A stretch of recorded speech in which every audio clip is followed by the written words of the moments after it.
केरळकडे वळूया। काँग्रेसला बहुमत मिळेल। केरळचे मुख्यमंत्री पी विजयन देखील पिछाडीवर आहेत। गेल्या 50 वर्षात पहिल्यांदाच संपूर्ण भारतात कुठेही डाव्यांचं सरकार अस्तित्वात नसेल असं चित्र सध्या तरी दिसतंय।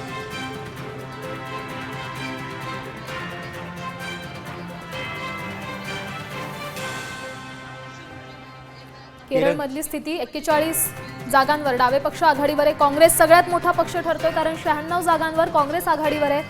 भाजपला केवळ 3 जागांवरच आघाडीवर राहण्यात यश मिळालेलं आहे। केरळमध्ये भाजपचा लवलेशही नसतो, मात्र तरी देखील 3 जागांवर भाजप आघाडीवर आहे। म्हणजे भविष्यात राजकारणात केरळमध्ये भाजपला काहीतरी आपली किमया करता येईल याची शक्यता आहे, कारण सध्या 3 जागांवर भाजप आघाडीवर आहे।